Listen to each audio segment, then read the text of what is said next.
Yo, what's up, guys? And today, man, I'll be talking about my New York Yankees and what we should be doing at the 2024 MLB trade deadline. Now, if you see I'm like monotone, I'm not really that happy. The Yankees just lost Sunday Night Baseball against the division rival Boston Red Sox. As a New Englander, I'm not looking forward to Red Sox fans that I know personally messaging me and tell me about this series because the Yankees just lost on Sunday Night Baseball again. I don't know why the Yankees on national television just aren't good. I mean, we won the last game of Sunday Night Baseball last week against the Dodgers.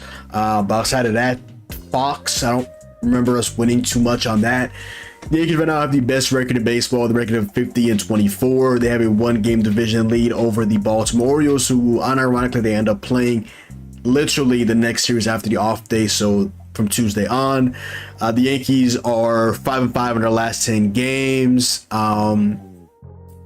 There's definitely some holes on this team that we have to address, and the fact of the matter is the Yankees bottom of the order just is not good. I keep expecting Gleyber Torres to be at the minimum a league average hitter. Unfortunately, he's just not doing the thing.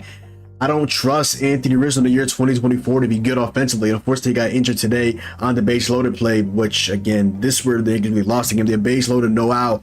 Anthony Rizzo makes it a first base. He gets injured after I believe it was Bernardino, the reliever for the Boston Red Sox, do the ball, and I think somebody threw the ball to Bernardino. Maybe he didn't catch it because I remember in Game 1 he did that as well with Brian Mayo.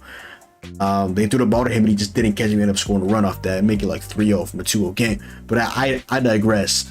After that though, Gleyber Torres had a 3-0 count. He struck out. After that, Jose Trevino, who he literally, oh my God, Jose Trevino, bro, he literally almost made me crash out today. He gave up in Red Sox record 9 stolen bases in the matter of like the 4th inning. Maybe they had like 6 stolen bases already.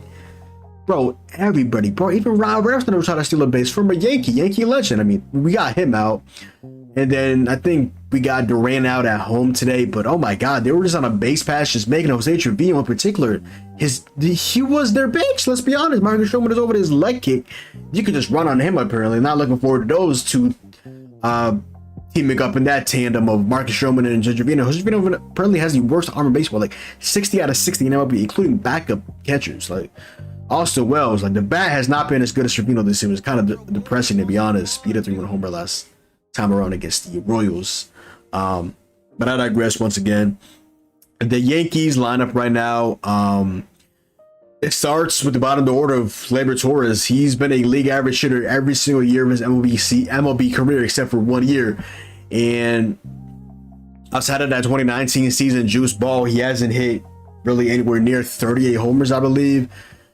His defense, he's like one of the worst defensive infielders, the worst defensive players in the league, not by like OAA or by DRS, but by like errors. Like he has double-digit errors, and it's literally June 16th. He has like 10 plus errors. He made a couple plays. I'll give him his credit, but I mean, the bat just hasn't been there. I mean, the Yankees have 6 guys right now with a WRC plus above 100, which is league average. Aaron Judge, by the way, this is a couple days ago, so this might be a little skewed. 209, Soto 191, Volpe had 116, Stan 116, Trevino 113, and Alex Verdugo 109 as well. So that's 6 guys with at least a league average. That's a couple of those guys are slightly above league average, but that is 6 league average guys. It's the bottom of the order that needs to step up, and that's one thing that I might think the Yankees might go out and either call up their prospect Ben Rice in AAA. He's been dominating. He dominated in AA. They called him the AAA. He hit a homer his first game. I believe he had like 3 homers in his first 3 games. He's been absolutely killing it. I know it's a little premature, but Agustin Ramirez, catcher slash first baseman of the Yankees, I believe he's in AA right now. He's been killing it. Might need to get him a call to AAA at this point because he's just been on fire, hitting the shit out of the ball. Jason Dominguez, unfortunately, today went out on the IL in AAA with the Wilkes-Barre. But at infield, I think the Yankees should acquire. I mean, I had this conversation a little bit with with a Yankee fan on Twitter. Ryan McMahon. Ryan McMahon is a guy that's been a above league average hitter this season. He's pretty solid defensively by the metrics. He's a good lefty. He has pop. Last time I checked, he had like 11 homers. He'd be a guy I would want, to be honest. I mean, we've been calling for lefties at Yankee Stadium. I mean, it's worked this season with obviously with Juan Soto. Verdugo's been an above average bat as a lefty this season. Just getting more lefties than a lot of them. Ryan McMahon, the Yankees able to short porch and right. He has pop. He's pretty sound defensively. I would like that. I know the last 2 years he's making like $16 million per year AAV. But I would like Ryan McMahon, to be honest. I would want a long-term option at third base. I mean, you can trade for a rental. You can say, oh, there's John Birdie out there. John Birdie's just, he's a super utility guy. He's not a starting caliber guy on the team that the Yankees are looking right now with the highest payroll in baseball, $305 million. Last time I checked, we need a World Series caliber third baseman. And in the year 2024, that is not John Birdie. I don't know if that's DJ LeMahieu. His bat just he hasn't had an extra base since coming back in like at least damn near like 50 at bats. So Ryan McMahon, I would definitely like to have him come back. Not come back, but come to the New York Yankees. And the second thing I want to bring up in this video is the lack of relievers that the Yankees have that are trustable guys, especially with swing and miss stuff. Like we have a lot of these guys that at the end of the day, they just don't strike anybody out and they walk people. And it's just the fact of the matter is, especially when it comes to October, that is going to eat us alive. Like, let's be honest, like Clay Holmes is like a 1.3 whip. Like that's going to bite him. That's going to bite us in the ass eventually. I mean, he's like over half of his starts. I mean, you can't expect a clean hitting every outing from him, but I believe he has tied or maybe has the most blown saves in baseball at 4 saves. I mean, he has like 20 plus saves, just like top 5 behind like guys like Ryan Helsley, Emmanuel Clase, and I want to say somebody else that's on like a mid team, but is like he just gets every single save possible.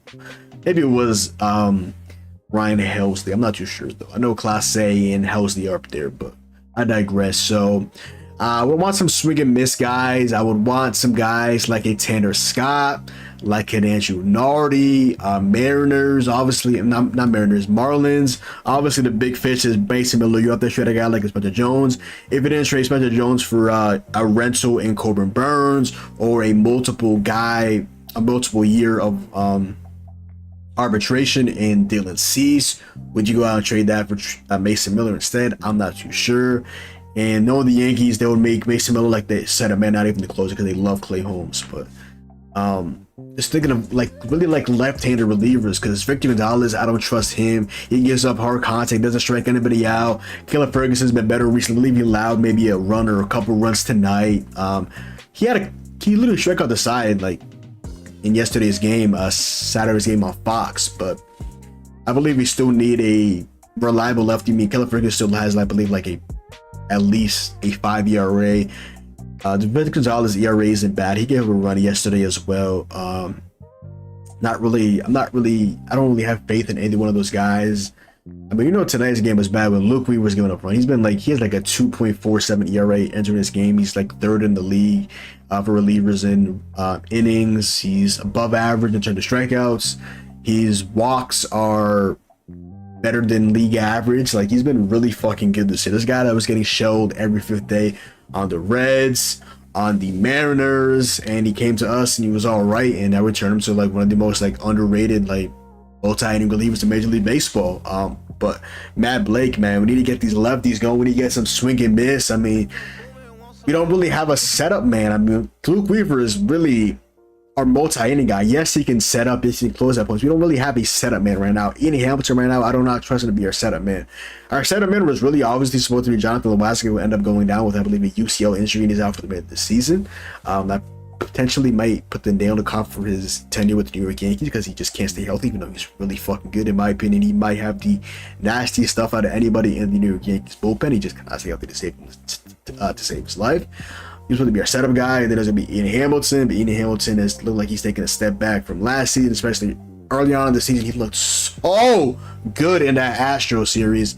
He got injured, and he just really he's had like on and off games, like no consistency at all from Ian Hamilton.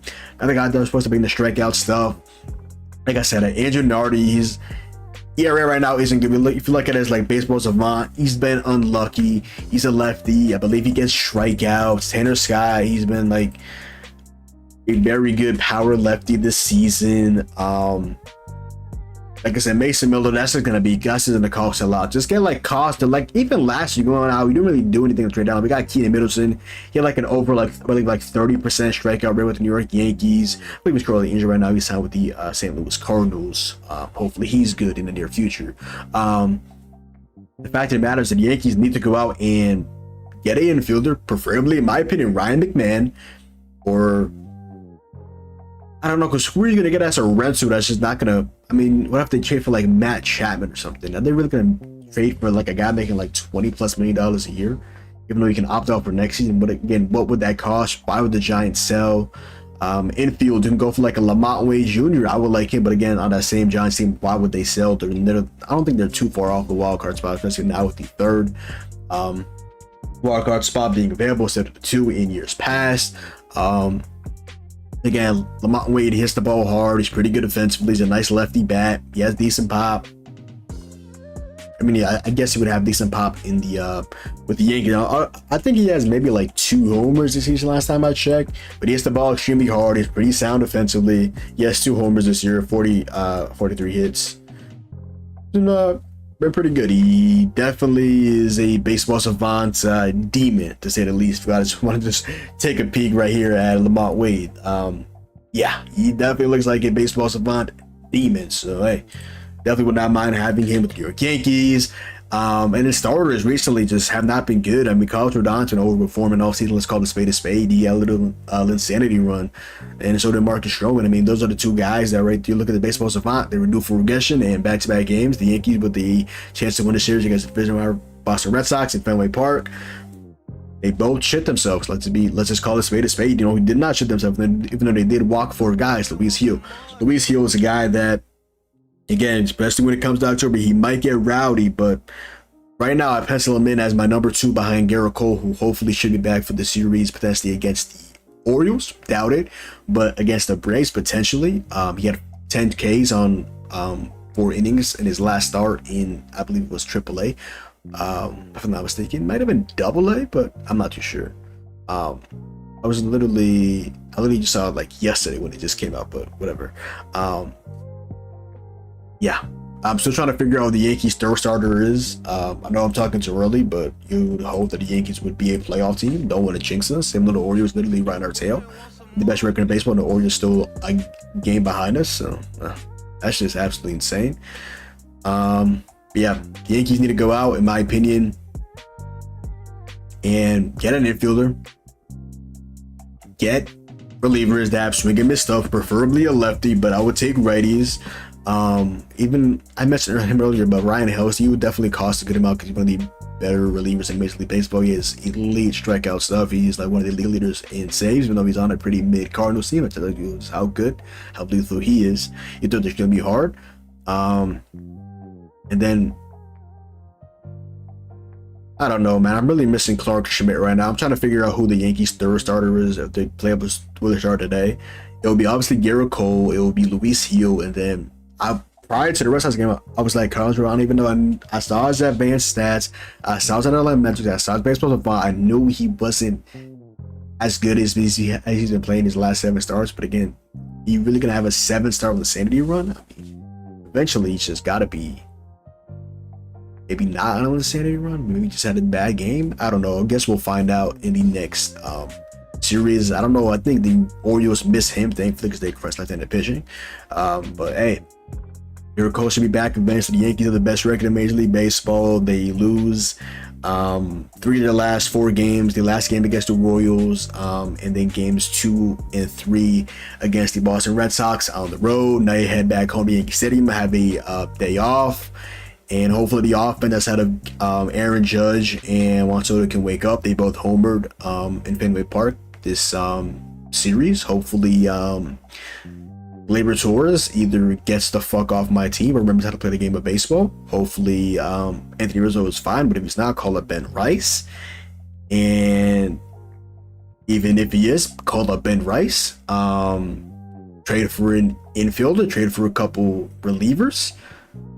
sneaky potentials at the Yankees trading for a starting pitcher, preferably a Garrett Crochet, one of my favorite pitchers in Major League Baseball, one of the most electric arms in Major League Baseball. But as a betting man, Garrett Crochet has made me a good amount of money the last couple of weeks, so I'm definitely a Garrett Crochet fan, to say the least. Imagine him, a 1-2-3 of him, a Garrett Cole, Garrett Crochet, or Luis Hill, whatever. They've both been some of the best starters in Major League Baseball. I digress. So again, trade for a infielder, trade for multiple relievers, lefties and righties. Even though you do have Scott Arfus coming back, Luigi coming back from Tommy John, we're going to see how he's going to be pitching. And I think that is it. How I was thinking. Again, Scott Arfus, I haven't seen him since 2022, prior to the playoffs. So I believe he still had a setback recently, so hopefully he's fine in the near future. Yeah, trade for a infielder, trade for multiple relievers, righties and lefties, and potentials on the lowest of keys. At least kick the tires on a guy like a Garrett Crochet. At least kick the tires on a guy that you can see being a top 3 option for a playoff rotation, even if it is going to cost a Roderick Arias, or my hot takes, Mr. Jones. Can you resign Juan Soto? Where does he play? With Soto in the field, or you can be like, oh, Soto at DH, where's Stan gonna play? And you'd be like, oh, we're gonna make Spencer Jones our first baseman. He's our best center field prospect in our system. Why would you make him a first baseman? Like, let's be fucking for real. But again, I digress. Yankees lose. I'm kind of off the trails right now. The Yankees lost 3 of the last 4 games, 5-5 in their last 10.